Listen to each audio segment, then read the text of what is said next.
Hi all, mid cap ഡോക്ടറിൻ്റെ post market and pre മാർക്കറ്റിലേക്ക് എല്ലാവർക്കും സ്വാഗതം.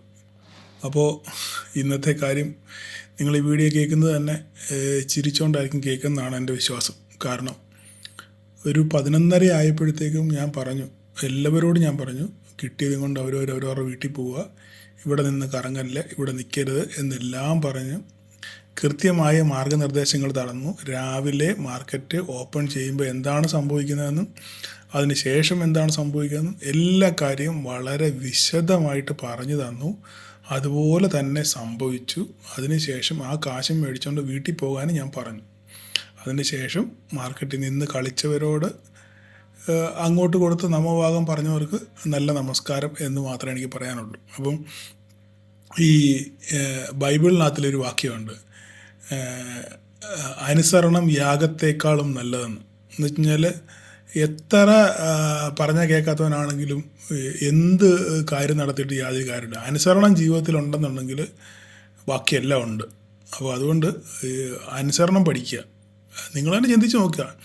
അത് കിട്ടിയത് കൊണ്ട് ഇപ്പോൾ എന്നെ കേൾക്കുന്ന നിങ്ങൾ രാവിലെ കിട്ടിയ കാശ് മാർക്കറ്റിന് ദാനം കൊടുത്ത എന്നെ കേൾക്കുന്ന ആളോടാണ് ഈ പറയുന്നത്. ഓക്കെ, നിങ്ങൾ പലരും കാണും അങ്ങനെ. ഇപ്പോൾ 1 അല്ല 2 അല്ല പല പ്രാവശ്യം ഇങ്ങനെ സംഭവിച്ചല്ലോ ഇല്ലേ? ഓരോ പ്രാവശ്യം എന്താണ് ചിന്ത?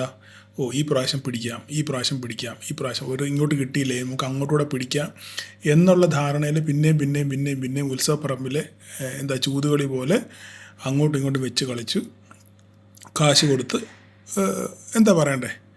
അപ്പോൾ അതുകൊണ്ട് ഇനിയെങ്കിലും ഇതിപ്പോൾ എല്ലാ പ്രാവശ്യം ഞാനിങ്ങനെ പറയുന്നതാണ്, എങ്കിലും വീണ്ടും നാണമില്ലാതെ ഞാൻ നിങ്ങളോട് പറയും. നിങ്ങൾക്ക് നാണമില്ലല്ലോ, എനിക്കൊരു നാണമുണ്ടല്ലോ.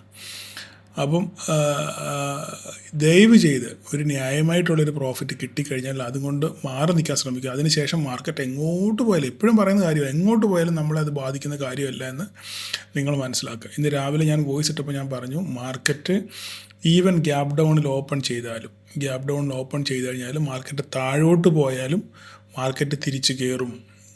വളരെ ക്ലിയറായിട്ട് ഞാൻ പറഞ്ഞില്ലേ, 2 വോയിസ് നോട്ട് ഞാൻ ഇട്ടു. മാർക്കറ്റ് ഓപ്പൺ ചെയ്ത് രാവിലെ തന്നെ ഒരു വോയിസ് നോട്ട് ഞാൻ ഇട്ടു, കാരണം കേൾക്കാൻ സമയമില്ലെങ്കിൽ കേൾക്കട്ടെ എന്ന് വിചാരിച്ച്. അതിനുശേഷം പ്രീ മാർക്കറ്റിൽ ഞാനൊരു വോയിസ് ഇട്ടു. നിങ്ങൾ മാർക്കറ്റ് താഴെ പോയാലും തിരിച്ച് കയറും. അപ്പോൾ ഞാൻ ഈ പറയുന്നതിൻ്റെ കാര്യം, ഇതിപ്പോൾ ഞാൻ എൻ്റെ കേമത്തരം പറയാനോ അല്ലെങ്കിൽ ഞാൻ വലിയ മിടുക്കനാണെന്ന് പറയാൻ വേണ്ടി ഒന്നുമല്ല. ഇത് നമുക്ക് മാർക്കറ്റിൻ്റെ എക്സ്പീരിയൻസ് ആണ്, നമ്മളുടെ പഠനമാണ് അല്ലേ. നമ്മൾ കൃത്യമായി മാർക്കറ്റിനെ വീക്ഷിക്കുകയും മാർക്കറ്റിൻ്റെ ഇപ്പോഴത്തെ സ്ട്രക്ചറിനെ മനസ്സിലാക്കുകയും നിലവിലെ ഗ്ലോബൽ സാഹചര്യങ്ങളൊക്കെ മനസ്സിലാക്കിയാണ് നമ്മൾ ഈ കാര്യങ്ങൾ സംസാരിക്കുന്നത്. നമുക്കിപ്പം അത് എക്സ്പീരിയൻസിൽ നിന്ന് നമ്മൾ പറയുന്നതാണ്. എപ്പോഴും അങ്ങനെ സംഭവിക്കണം നിർബന്ധമില്ല, കാരണം നമ്മൾ ദൈവമൊന്നുമല്ല. ഞാൻ ഇന്നലെ ഒരു ആർട്ടിക്കിൾ വായിച്ചു. ഇന്ന് ധനത്തിനാണെന്ന് തോന്നുന്നു വാറൻ ബഫറ്റിന് പോലും 500 കോടി രൂപ സ്റ്റോപ്പ് ലോസ് അടിച്ചെന്ന് പറഞ്ഞൊരു ആർട്ടിക്കിൾ ഞാനിങ്ങനെ വായിച്ചു. അപ്പം ഈ പറയുന്ന നമ്മളുടെ സ്റ്റോക്ക് മാർക്കറ്റിൻ്റെ ഗുരുവായ വാറൻ ബഫറ്റിന് പോലും തെറ്റുന്നു. 500 കോടി സ്റ്റോപ്പ് ലോസ് അടിച്ചേക്കുന്നത്. പേടിഎമ്മിനകത്തിൽ ഇൻവെസ്റ്റ് ചെയ്ത് അവസാനം പുള്ളി അതുകൊണ്ട് തല ഉരിപ്പോയത് കാര്യം പറഞ്ഞു. അപ്പോൾ ഞാൻ പറഞ്ഞതിൻ്റെ താല്പര്യം പറഞ്ഞാൽ, നമുക്ക് മാർക്കറ്റിനെ ആർക്കും പ്രഡിക്റ്റ് ചെയ്യാൻ പറ്റില്ല. പിന്നെ നമ്മുടെ അനുഭവ പരിചയത്തിൽ നിന്നും അനുഭവ സമ്പത്തിൽ നിന്നും നമുക്ക് അറിയാവുന്ന കാര്യങ്ങൾ നിങ്ങൾക്ക് പറഞ്ഞു തരുന്നു. ഓക്കെ, അപ്പോൾ പറഞ്ഞു തരുമ്പം ആ കാര്യങ്ങൾ അതുപോലെ അനുസരിക്കാൻ പഠിക്കുകയാണെന്നുണ്ടെങ്കിൽ നിങ്ങൾക്ക് നിന്ന് പഴിച്ചു പോവാം. അപ്പോൾ ഇപ്പോൾ ഒരാളെനിക്ക് പേഴ്സണലായിട്ട് മെസ്സേജ്, സാറേ ഞാൻ ഈ പരിപാടി നിർത്തും. ഞാൻ പറയും, നിർത്തണം. നിങ്ങൾക്ക് നിങ്ങളെക്കൊണ്ട് പറ്റുന്നില്ല എന്ന് തോന്നുന്നെങ്കിൽ നിങ്ങൾ പരിപാടി നിർത്തുക എന്നുള്ളതേ ഉള്ളൂ. പിന്നെ വേറെ പരീക്ഷണങ്ങൾക്കൊന്നും പോകരുത്. അല്ല, ഞാൻ പിന്നെ വീട്ടിൽ ഇരിക്കുന്ന പൈസ കൊണ്ടൊന്നും, അല്ലെങ്കിൽ നിങ്ങളുടെ ഭാര്യയും മക്കളും അനുഭവിക്കേണ്ട പൈസ, അല്ലെങ്കിൽ വീട്ടിൽ നിങ്ങളുടെ അമ്മയും പെങ്ങന്മാരും അനുഭവിക്കേണ്ട പൈസ കൊണ്ടുവന്ന് മാർക്കറ്റിൽ കൊണ്ട് കളയാനല്ല. ഓക്കെ, നിങ്ങളെ കൊണ്ട് പറ്റുന്നില്ല, നിങ്ങൾക്ക് ഇതിനകത്ത് വിജയിക്കാൻ പറ്റുന്നില്ല എന്നുണ്ടെങ്കിൽ നിങ്ങൾ മംഗളം പാടി അവസാനിപ്പിക്കുക. നിങ്ങൾ പരിപാടി നിർത്തുക എന്നുള്ളതേ ഉള്ളൂ. അതിൽ കൂടുതൽ വേറെ കാര്യമൊന്നുമില്ല, ചിന്തിക്കാനൊന്നുമില്ല. മനസ്സിലായില്ലേ? അപ്പം പിന്നെ ഉപദേശം അല്ലേ, എപ്പോഴും പറയുമ്പോൾ ഉപദേശത്തിനകത്തോടെ വരുന്നത്. അപ്പോൾ നമുക്ക് ഇന്നത്തെ മാർക്കറ്റിലോട്ട് വരാം. മാർക്കറ്റ് നമ്മൾ പറഞ്ഞതുപോലെ തന്നെ ഇന്ന് രാവിലെ എങ്ങാണ്ട് നല്ല എത്ര 80 പോയിൻ്റ് എങ്ങാണ്ടാണ് തോന്നുന്നു അല്ലേ, ഗ്യാപ് ഡൗണിൽ മാർക്കറ്റ് ഓപ്പൺ ചെയ്തതിന് ശേഷം മാർക്കറ്റ് അവിടുന്ന് പിന്നെയും മാർക്കറ്റ് താഴോട്ട് ഇറങ്ങി വരുമായിരുന്നു അല്ലേ. താഴോട്ട് ഇറങ്ങി വന്ന് ഒരു ലോ ക്രിയേറ്റ് ചെയ്തു. നമ്മളുടെ 25,874 എന്ന് പറയുന്ന ലോ ടെസ്റ്റ് ചെയ്തതിന് ശേഷം മാർക്കറ്റ് അവിടെ നിന്ന് തിരിച്ചേറി. അപ്പോൾ നമുക്കൊരു സപ്പോർട്ട് കിട്ടി. ആദ്യത്തെ ഒരു സപ്പോർട്ട് ഇവിടെ ഉണ്ടായിരുന്നു അല്ലേ, ആ സപ്പോർട്ട് ടച്ച് ചെയ്തു നേരെ തിരിച്ചു പോയി, വീണ്ടും അത് ബ്രേക്ക് ചെയ്ത് താഴോട്ട് വന്നു. പിന്നെ അടുത്ത സപ്പോർട്ട് നമുക്ക് ഇവിടെ താഴെ ഉള്ളത്. ആ സപ്പോർട്ടിൽ നമ്മൾ നോക്കിക്കഴിഞ്ഞപ്പോൾ നമുക്ക് അവിടെ നിന്ന് ഒരു തിരിച്ചൊരു റിവേഴ്സൽ പാറ്റേൺ നമുക്ക് കിട്ടി ഇല്ലേ? ഒരു 5 മിനിറ്റിൻ്റെ ക്യാൻഡിൽ നമുക്കവിടെ ഒരു റിജക്ഷനോടുകൂടെ നമുക്കവിടെ വന്നു, ഒരു സപ്പോർട്ട് എടുക്കുന്നു. ആദ്യം ഇവിടെ വന്നു, പിന്നെ അവൻ്റെ റീടെസ്റ്റ് പോലെ വന്നു, തിരിച്ചൊരു റിജക്ഷൻ കയറുന്നു എന്നൊരു പ്രതീതി വരുത്തി നമുക്കൊരു കൺഫർമേഷൻ കിട്ടി. ഒരു ക്യാൻഡിൽ വന്നു, അവിടെ ഒരു ഡോജി വന്നു, അതിനുശേഷം വലിയൊരു ക്യാൻഡിൽ വന്നു, ഇല്ലേ? അപ്പോൾ ഇവിടുന്ന് ഒരു റിവേഴ്സൽ പാറ്റേൺ ക്ലിയർ ആയി. അപ്പോൾ നമുക്ക് സ്റ്റോപ്പ് ലോസ് വെക്കുകയാണെന്നുണ്ടെങ്കിൽ ഇതിൻ്റെ പുറകെ ഇത് റിസ്ക്കിയാണ്, കുറച്ച് റിസ്കി, 50-50 ചാൻസ് ആണിത്. കാരണം എന്താ, നമുക്കൊരു ഇത്രയും വീണ മാർക്കറ്റാണ്, 100-120 പോയിൻറ്റോടെ മാർക്കറ്റ് വീണു, ഇല്ലേ? വീണതിന് ശേഷമാണ് ഇവിടുന്ന് റിവേഴ്സൽ ഉണ്ടായത്. അപ്പോൾ നമ്മളിവിടെ റിസ്ക് എടുത്ത് ട്രേഡ് എടുക്കുക എന്നുള്ളത് മാത്രമേ ഉള്ളൂ. അപ്പം അതിനുശേഷം മാർക്കറ്റ് നല്ല രീതിയിൽ നമുക്കൊരു നല്ലൊരു വൺ വേ റാലി തന്നു. നമ്മുടെ 25,980 എന്ന് പറഞ്ഞാൽ അത് പോയി ടെസ്റ്റ് ചെയ്ത് വീണ്ടും തിരിച്ച് താഴെ വന്നു. നമ്മളുടെ 25,930 വീണ്ടും ടെസ്റ്റ് എടുത്തു. നമ്മുടെ വരകളൊക്കെ വളരെ കൃത്യമായിട്ട് വർക്ക് ചെയ്യുന്നുണ്ട്. അപ്പോൾ ഞാൻ പറഞ്ഞിരുന്നു രാവിലെ നമ്മളിവിടെ 2 പോയിൻ്റ് വരച്ചിട്ടുണ്ട്. നേരത്തെ നിങ്ങൾക്ക് കണ്ടറിയാം, നേരത്തെയും ഒരു പോയിൻ്റ് ഇവിടെ വരച്ചിട്ടുണ്ടായിരുന്നു, ഇല്ലേ? ഇത് കണ്ടോ, അപ്പോൾ ഈ ലൈനിൽ തന്നെ വന്ന് ഒരു ട്രിപ്പിൾ ടോപ്പ് ടെസ്റ്റ് ചെയ്ത് തിരിച്ചു പോകുമെന്നാണ് ഞാൻ വിചാരിച്ചത്. പക്ഷേ അവിടം വരെയെങ്കിൽ മാർക്കറ്റ് എത്തിയില്ല. അതിന് മുന്നേ തന്നെ മാർക്കറ്റ് തിരിച്ച് റിവേഴ്സ് നമ്മുടെ ഈ റെസൾട്ട്സ് ഫേസ് ചെയ്ത് മാർക്കറ്റ് നേരെ തിരിച്ച് താഴെ പോയി. അപ്പോൾ നമ്മൾ ഇവിടെ ചിന്തിക്കേണ്ട കാര്യം എന്ന് പറഞ്ഞു കഴിഞ്ഞാൽ, ഇന്ന് മാർക്കറ്റ് താഴെ പോകാനുള്ള കാര്യം, ആദ്യത്തെ ഈ ഒരു വീഴ്ച എന്ന് പറഞ്ഞു കഴിഞ്ഞാൽ ഗ്ലോബൽ സിനാരിയോ കൊണ്ടാണ്. അമേരിക്കൻ മാർക്കറ്റൊക്കെ നല്ല രീതിയിൽ വീണു. അവിടെ എന്താണ്, നമ്മുടെ AI ബബിൾ ഒരു പിന്നെ ഒരു തർക്കം നടക്കുന്നു. അതായത് പൊട്ടും എന്ന് പറയുന്നു. അതായത് പണ്ട് നമ്മൾ ഈ Y2K പ്രശ്നങ്ങളൊക്കെ വന്നില്ലേ എന്ന് പറഞ്ഞ പോലെ തന്നെ AI ബബിളാണ്, AI പൊട്ടും, ജോലി നഷ്ടപ്പെടും, അങ്ങനെയാണ് ഇങ്ങനെയാണ്, മാടയെ കോടയാന്നൊക്കെ പറഞ്ഞ് ഭയങ്കര ബഹളം. അപ്പോൾ അതിൻ്റെ ഇടയിൽ ഇന്നലെ തന്നെ NVIDIA നിന്ന് അതിനകത്തിൽ വലിയൊരു ഇൻവെസ്റ്റർ പുള്ളിയുടെ ഷെയർസ് മുഴുവൻ വിറ്റഴിച്ചു NVIDIAക്കകത്ത് നിന്ന്. അപ്പോൾ അതൊക്കെ സൂചിപ്പിക്കുന്നത് എന്താണ്, ഇനി അങ്ങോട്ട് AIക്ക് വലിയ സാധ്യതയില്ല, അല്ലെങ്കിൽ AI കൊണ്ട് നമുക്ക് മുന്നോട്ട് പോകാൻ പറ്റത്തില്ല, ഇതൊരു വലിയ ചുമ്മാതൊരു ബബിൾ മാത്രമാണ് എന്നൊക്കെ ഒരു ധാരണയാണ് മാർക്കറ്റിൽ. അത് എന്തും ആയിക്കോട്ടെ, നമുക്കതൊന്നും വിഷയമാണ്. നമുക്കെന്താ വിഷയം? നമുക്ക് 5,000, 10,000, 50,000, 1 ലക്ഷം ഉള്ള ആൾക്കാരാണ് നമ്മൾ, ഇല്ലേ? നമുക്ക് എങ്ങനെയെങ്കിലും ഡെയിലി 2,000, 3,000, 5,000 കിട്ടണം. ഇതിന് വലിയ ലോകകാര്യങ്ങളൊന്നും ചിന്തിക്കേണ്ട കാര്യമില്ല. അപ്പോൾ തന്നെ നമ്മൾ മാർക്കറ്റിൽ നടക്കുന്ന കാര്യങ്ങളെപ്പറ്റി നമ്മൾ ഗ്രാഹ്യമുള്ളവരായിരിക്കണം, ഇല്ലേ? നമ്മൾ മാർക്കറ്റിൽ എന്താ നടക്കുന്നുള്ള കാര്യം നമ്മൾ അറിഞ്ഞിരിക്കണം, അത്രേ ഉള്ളൂ. അതിനകത്ത് വെച്ച് നമ്മൾ ട്രേഡ് ചെയ്ത് 10, 15, 20 പോയിൻ്റ് എടുത്ത് നമ്മൾ മാറുക എന്നുള്ളതേ ഉള്ളൂ. കാരണം നമ്മുടെ ക്യാപിറ്റൽ അത്രയേ ഉള്ളൂ, നമ്മുടെ കോടികളൊന്നുമില്ല, ഇല്ലേ? 5,000, 10,000, 25,000, 50,000, 1 ലക്ഷം രൂപ വെച്ചാണ് നമ്മൾ ട്രേഡ് ചെയ്യുന്നത്. അപ്പോൾ അത് വെച്ചിട്ട് അതിനകത്ത് ന്യായമായിട്ടുള്ള പ്രോഫിറ്റ് കിട്ടിയത് കൊണ്ട് നിങ്ങൾ മാറാൻ ശ്രമിക്കുക. അപ്പോൾ ഇന്ന് മാർക്കറ്റിൽ അപ്പോൾ മാർക്കറ്റ് ഇവിടെ തിരിച്ചു കയറി വീണതിന് ശേഷം, കാരണം ഞാൻ പറഞ്ഞു തൻ്റേതല്ലാത്ത കാരണത്താൽ, ഈ പരസ്യത്തിൽ കിട്ടില്ലേ, തൻ്റേതല്ലാത്ത കാരണത്താൽ വീണ മാർക്കറ്റ് തിരിച്ചു കയറാനുള്ള സാധ്യത വളരെ കൂടുതലാണ്. അപ്പോൾ നമ്മുടെ കാരണം കൊണ്ടല്ല ഈ വീഴ്ച നമ്മുടെ കാരണം കൊണ്ടല്ല. ഓക്കെ, ഇത് മാത്രം മാർക്കറ്റ് വീണുകൊണ്ട് നമ്മളും വീണു. അതിനുശേഷം അവിടുന്ന് മാർക്കറ്റ് ഒന്ന് റിക്കവർ ചെയ്തതിന് ശേഷം മാർക്കറ്റ് പിന്നെയും ഇവിടുന്ന് ഒരു ബ്രേക്ക് ഔട്ട് നടത്താൻ ശ്രമിച്ചു. ഞാനപ്പോൾ ഓൾറെഡി ഇന്ന് പറഞ്ഞിരുന്നു, ഞാൻ അതിനും വോയിസ് നോട്ട് ഇട്ടിരുന്നു. ഞാൻ പറഞ്ഞ എന്താണ്, ഇത് ബ്രേക്ക് ചെയ്ത 25,981 ബ്രേക്ക് ചെയ്ത് കഴിഞ്ഞാൽ ഈ 25-21 കടന്നു കഴിഞ്ഞാൽ ഷോർട്ട് കവറിങ് ആരംഭിക്കും. പിന്നെ നമ്മളെ പിടിച്ചാൽ കിട്ടത്തില്ല, 26-100 പോകാനുള്ള സാധ്യത ഉണ്ടെന്ന് പറഞ്ഞു. അപ്പോൾ ഇവിടെ 2-3 പ്രാവശ്യം ഇതിനെ ബ്രേക്ക് ചെയ്യാൻ ശ്രമിച്ചു. ഇവിടെ നോക്കിക്കേ, ഇവിടെ നല്ലപോലെ താഴെ വന്നെങ്കിൽ തിരിച്ച് ബയേഴ്സ് ആക്റ്റീവായി നേരെ മുകളിൽ പോയി, പിന്നെ താഴെ വന്നു, പിന്നെ ഇവിടെ ബ്രേക്ക് ചെയ്യാൻ ശ്രമിച്ചു. ഇതെല്ലാം ഗ്രീൻ ക്യാൻഡിലായിരുന്നു. ഇവിടെയൊക്കെ ബ്രേക്ക് ചെയ്യാൻ ശ്രമിച്ചെങ്കിലും ഒരു തരത്തിലും സമ്മതിക്കാതെയാണ് മാർക്കറ്റ് നേരെ തിരിച്ച് താഴെ വീഴും. ഇവിടുന്ന് താഴോട്ട് വീഴാനുള്ളൊരു കാരണം, ഈ സമയത്ത് ഒരു ന്യൂസ് മാർക്കറ്റ് വന്നു. അപ്പോൾ നമ്മളിവിടെ ഒരു ട്രെൻഡ് ലൈൻ വരച്ചിട്ട് ഞാനിങ്ങനെ ഈ ഒരു സ്ക്രീൻഷോട്ട് വിട്ടായിരുന്നു, ഇല്ലേ? അപ്പോൾ ഈ ട്രെൻഡ് ലൈൻ ബ്രേക്ക് ചെയ്യുകയാണെങ്കിൽ പിന്നെ താഴോട്ടേ മാർക്കറ്റ് വരത്തുള്ള സൂചിപ്പിക്കുന്ന ഒരു സ്ക്രീൻഷോട്ടാണ് ഞാൻ ഇട്ടിരുന്നത്. അപ്പോൾ ഇത് വീഴാനുള്ളൊരു കാരണം എന്ന് പറഞ്ഞു കഴിഞ്ഞാൽ, നമ്മൾ ഇന്ത്യ ഒരു മെസ്സേജ് കൊടുത്തു. എന്താണ്? ബ്രിക്സ് കൺട്രീസ് എല്ലാവരും കൂടെ ചേർന്ന് ഉണ്ടാക്കാൻ പോകുന്ന കറൻസി, ഈ ബ്രിക്സ് കറൻസിയിൽ ഇന്ത്യയും ഭാഗവാക്കാകും. ഡോളറിനെ ഉപേക്ഷിച്ചിട്ട് ബ്രിക്സ് കറൻസി ഇൻട്രൊഡ്യൂസ് ചെയ്യും, അതിനകത്തിൽ ഇന്ത്യയും ഭാഗമാകും എന്ന ഒരു വാർത്ത പുറത്തു വന്നു. ഈ വാർത്തയാണ് ഈ വീഴ്ചയ്ക്ക് കാരണം എന്നാണ് ഞാൻ വിശ്വസിക്കുന്നത്. അത് തെറ്റാണെന്നുണ്ടെങ്കിൽ നിങ്ങൾ ആരെങ്കിലും പറയണേ. ഞാൻ അതിൻ്റെ ന്യൂസ് കൂടി ഇതിൻ്റെ കൂട്ടത്തിൽ ഇവിടെ വെച്ചേക്കാം, വന്ന ന്യൂസ് ഇവിടെ വെച്ചേക്കാം. അപ്പം അങ്ങനെ സംഭവിക്കുകയാണെങ്കിൽ കുഴപ്പമെന്ന് പറഞ്ഞു കഴിഞ്ഞാൽ, മറ്റേ പുള്ളിക്ക് ഭ്രാന്തളവും, മനസ്സിലായോ പറഞ്ഞേ? നാടൻ ഭാഷയിലാണ് പറയുന്നത്. മറ്റേ പുള്ളി ഇനി എന്താ പ്രവർത്തിക്കുന്നതെന്ന് അറിയത്തില്ല. അപ്പം ഇങ്ങനെ ബ്രിക്സ് കറൻസി ഡോളറിനെ ഉപേക്ഷിച്ച് ബ്രിക്സ് കറൻസിയിലോട്ട് മാറുമ്പോൾ അത് അമേരിക്കൻ എക്കണോമിയെ നല്ലപോലെ ബാധിക്കും. കാരണം ഏറ്റവും കൂടുതൽ ജനസംഖ്യയുള്ള ഒരു രാജ്യമാണ് നമ്മുടെ ഇന്ത്യ. അപ്പോൾ ഇന്ത്യ അങ്ങനെ ഒരു ചൂടുമാറ്റം നടത്തുമ്പം അത് ശരിക്കും അമേരിക്കൻ എക്കണോമിയെ ബാധിക്കും, ചില്ലറ കാര്യമല്ല. ഓക്കെ, അപ്പം അതുകൊണ്ട് ഇതിനെതിരെ ട്രംപ് എങ്ങനെ പ്രതികരിക്കും? ഇത് രണ്ട് രീതിയിൽ, ഇപ്പം എല്ലാവരും ഇതിനെ നെഗറ്റീവാണ് പറയുന്നത്, പക്ഷേ ഇതിന് രണ്ട് രീതി ചിന്തിക്കാം നമുക്ക്. ഒന്ന്, ഇന്ത്യ എന്തുകൊണ്ട് ഇങ്ങനെ ഒരു ചുവടുവെപ്പ് നടത്തി, നമ്മളത് ചിന്തിക്കണം. ഇന്ത്യ എന്തുകൊണ്ട്, നിങ്ങൾ ശ്രദ്ധിച്ച് കേൾക്കണം കേട്ടോ, നിങ്ങൾക്ക് അരോചകമാകുന്ന നിങ്ങൾ ഈ കാര്യങ്ങളൊക്കെ മനസ്സിലാക്കിയിരിക്കണം. ഞാൻ മനസ്സിലാക്കുന്ന കാര്യങ്ങൾ, പല ആർട്ടിക്കിൾ വായിച്ച് മനസ്സിലാക്കുന്ന കാര്യമാണ് നിങ്ങളോട് ഈ പറയുന്നത്. ഓക്കെ, അപ്പോൾ ഇവിടെ രണ്ട് രീതിയിൽ നമുക്കിതിനെ വായിക്കാം. ഒന്ന്, ഇങ്ങനെ താരിഫും പ്രശ്നങ്ങളും അമേരിക്ക നമുക്കെതിരെ ഇങ്ങനെ പണി പണിതുകൊണ്ട് നമ്മൾ വേറൊരു ചൂട് മാറ്റം നടത്തുന്നു. ഓക്കെ, അങ്ങനെ ബ്രിക്സ് കൺട്രിയോട് ചേർന്ന് അവർക്ക് നമ്മളൊരു കറൻസി ഉണ്ടാക്കുന്നു, കറൻസി ഉണ്ടാക്കി ആ കറൻസിയിൽ അങ്ങോട്ടും ഇങ്ങോട്ടും വിനിമയം ചെയ്യുന്നു ഒന്നത്. അപ്പോൾ പല രാജ്യങ്ങളും ആ കറൻസിയിൽ ജോയിൻ ചെയ്യാൻ വരും. അപ്പോൾ അതൊരു വൈഡ് റേഞ്ചിലേക്ക് പോകും ഒന്നത്. അപ്പം ഇത് ട്രംപിനെ പ്രകോപിപ്പിക്കാനുള്ള സാധ്യതയുണ്ട്. ഒരു രീതിയിൽ നമുക്ക് അങ്ങനെ ചിന്തിക്കാം. രണ്ടാമത്തെ രീതി, ഇത് ട്രംപിനെ വരുതി കൊണ്ടുവരാൻ നമുക്ക് ഈ സംഭവം ഉപയോഗിക്കാം.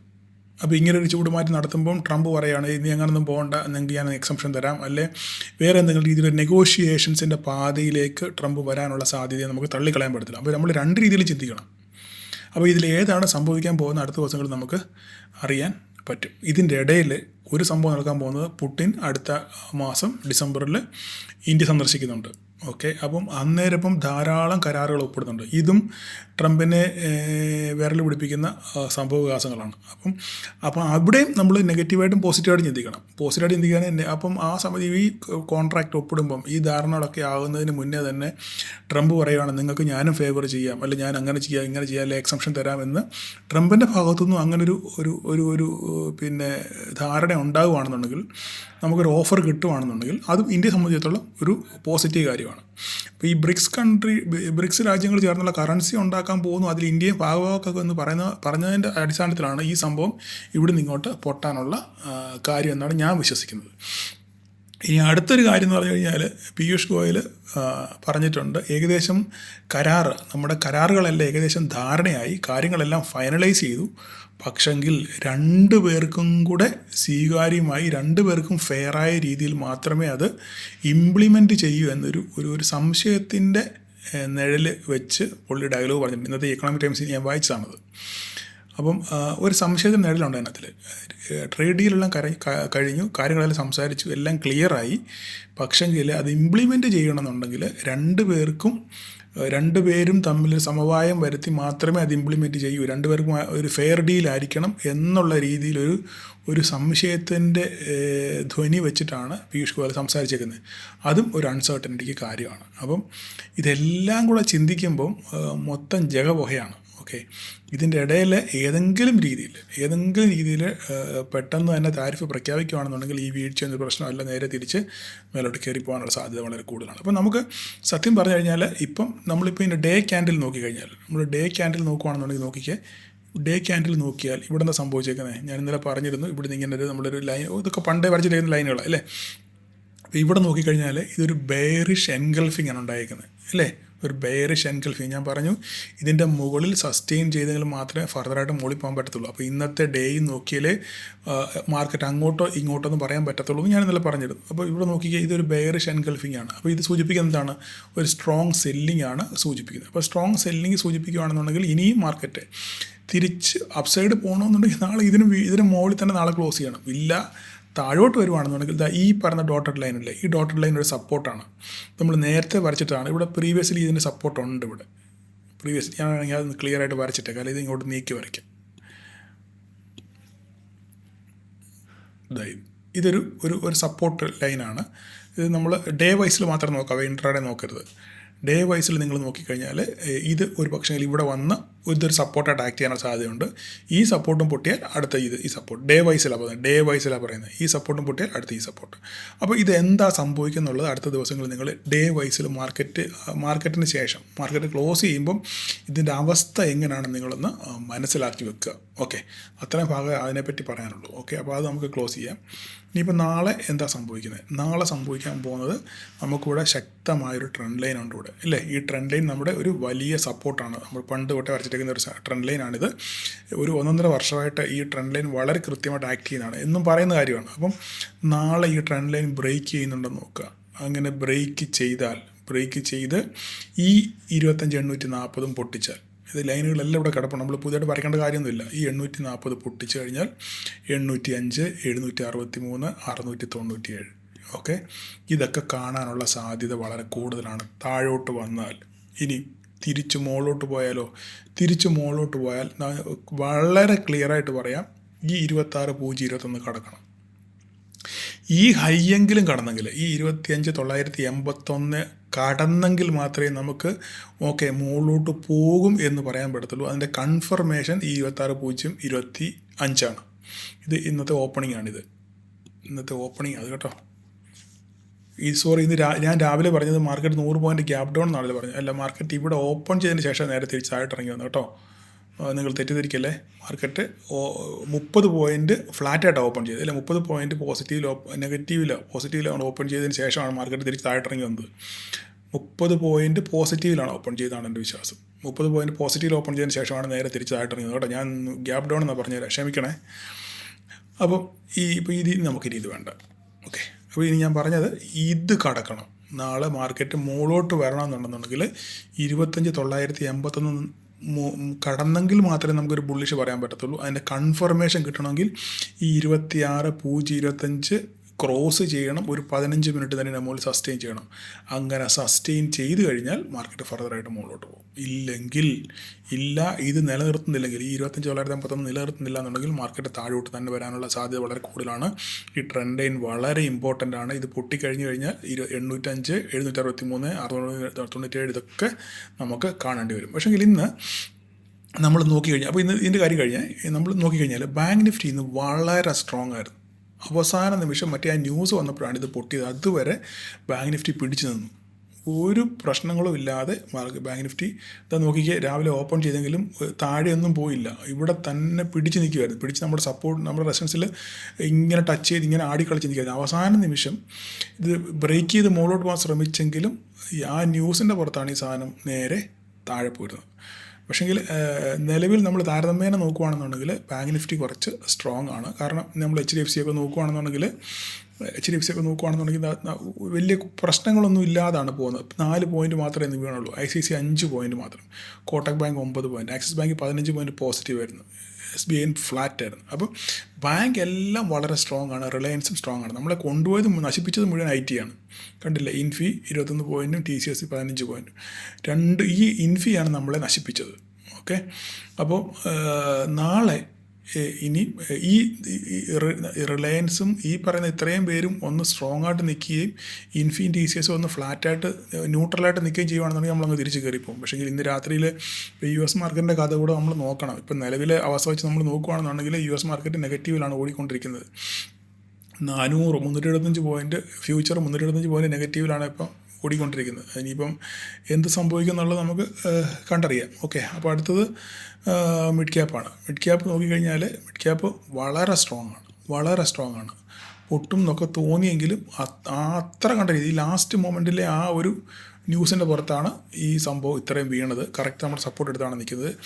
ഏതെങ്കിലും രീതിയിൽ പോസിറ്റീവ് മൊമെൻറ്റം ഉണ്ടാവുകയാണെന്നുണ്ടെങ്കിൽ ഇവൻ തിരിച്ചു കയറി 14,030 വരാനുള്ള സാധ്യത വളരെ കൂടുതലാണ്. പോസിറ്റീവ് മൊമെൻറ്റം ഉണ്ടെന്നുണ്ടെങ്കിൽ മിഡ് ക്യാപ്പ് തിരിച്ച് പറന്ന് കയറും. നെഗറ്റീവ് ആണെന്നുണ്ടെങ്കിൽ ഇതിൻ്റെ കൂടെ തന്നെ ഈ സാധനം ആശാൻ നേരെ താഴോട്ട് ഇങ്ങ് പോരും. ഓക്കെ, അപ്പോൾ ഇത്രയൊക്കെയാണ്, സമയം ഒത്തിരി പോയി. അപ്പോൾ ഇത്രയൊക്കെയാണ് നാളത്തെ മാർക്കറ്റിനെ പറ്റി പറയാനുള്ളത്. വളരെ സൂക്ഷിക്കുക. സെൻസെക്സ് കൂടെ ജസ്റ്റ് ഒന്ന് പറഞ്ഞേക്കാം. സെൻസെക്സ് നോക്കിക്കേ. സെൻസെക്സ് നമ്മൾ വരച്ച വരയിൽ വന്ന സപ്പോർട്ട് എടുത്താണ് നിൽക്കുന്നത്. ഓക്കെ, അപ്പം എല്ലാം കൊണ്ടും നമ്മുടെ വരകളൊക്കെ കൃത്യമായിട്ട് റെസ്പെക്റ്റ് ചെയ്യുന്നുണ്ട്. അപ്പം ധാരാളം പേര് മെസ്സേജ് അയക്കുന്നുണ്ട്. അപ്പം ഞാൻ പറഞ്ഞല്ലോ, എനിക്കിത് വലിയ ക്രെഡിറ്റ് ആയിട്ടൊന്നും പറയാനൊന്നുമില്ല. നമ്മൾ കൃത്യമായിട്ട് പഠിക്കാം. ഗ്രൂപ്പിൽ ഒരു മെസ്സേജ് ഇട്ടായിരുന്നു ഞാൻ. നിങ്ങളുടെ കൺവിക്ഷനാണ് നിങ്ങളുടെ ട്രേഡ്. അതിന് ആ കൺവിക്ഷൻ വരണം. നിങ്ങൾ എന്ത് ചെയ്യണം? പഠിക്കാതെ ഒരു രക്ഷയുമില്ല. മാർക്കറ്റിൽ കുറുക്കു വഴിയില്ല. വീണ്ടും പഠിക്കുക. ഒരു കുഞ്ഞ് എങ്ങനെയാണ് നടക്കാൻ ശീലിക്കുന്നത്? പല പ്രാവശ്യം വീണാണ് അവൻ ബാലൻസ് ആയിട്ടാണ് അവന് നടക്കാനും ഓടാനും ഒക്കെ തുടങ്ങുന്നത്. അപ്പം വീഴ്ചകൾ സ്വാഭാവികമാണ്. പക്ഷേ ആ വീഴ്ചയിൽ നിന്നും പാഠങ്ങൾ ഉൾക്കൊള്ളാൻ നിങ്ങൾ ശ്രമിക്കുക. അത്രമാത്രം എനിക്ക് പറയാനുള്ളൂ. എന്ത് സഹായത്തിനും നിങ്ങളുടെ കൂടെ ഞാൻ കാണും. എപ്പം ഒരു മെസ്സേജ് അയച്ചാലും ജെന്യുവിൻ മെസ്സേജ് ആണെന്നുണ്ടെങ്കിൽ അതിനൊക്കെ ഞാൻ നിങ്ങൾക്ക് റിപ്ലൈ ചെയ്യാറുണ്ട്. ഈ മാർക്കറ്റ് ടൈമിൽ നിങ്ങൾ എന്നെ ആരും വിളിക്കരുത് പ്ലീസ്. എന്നെ ആരും നിങ്ങൾ മാർക്കറ്റ് ടൈമിൽ വിളിക്കരുത്. നിങ്ങൾക്ക് എന്തെങ്കിലും പറയാനുണ്ടെങ്കിൽ നിങ്ങൾ മെസ്സേജ് അയയ്ക്കുക. നിങ്ങൾ രാവിലെ അല്ലാതെ ഹായ് ഗുഡ് മോർണിംഗ് സാർ അങ്ങനെയൊന്നും വേണ്ട. നിങ്ങൾക്ക് പറയാനുള്ള കാര്യം അല്ലെങ്കിൽ നിങ്ങൾക്ക് ചോദിക്കാനുള്ള കാര്യം നിങ്ങൾ ഒരു മെസ്സേജായിട്ട് ടൈപ്പ് ചെയ്തിടുക, അല്ല വോയിസ് നോട്ട് ഇടുക. എനിക്ക് സമയമോ സൗകര്യമോ ഉള്ളപ്പോൾ ഞാൻ അതിന് തിരിച്ച് കൃത്യമായിട്ടും കഴിവതും അപ്പം തന്നെ ഞാൻ റിപ്ലൈ ചെയ്യാറുണ്ട്, ജെനുവിൻ കേസാണെന്നുണ്ടെങ്കിൽ. ഓക്കെ, അപ്പം നിങ്ങൾക്ക് ഞാൻ റിപ്ലൈ ചെയ്യും. ഏത് സമയത്ത് നിങ്ങൾക്ക് മെസ്സേജ് അയക്കാം, ഒരു പ്രശ്നമില്ല. ഓക്കെ, അപ്പം നാളെ എല്ലാവർക്കും ഒരു പ്രോഫിറ്റബിൾ ഡേ ആശംസിക്കുന്നു. Thank you all.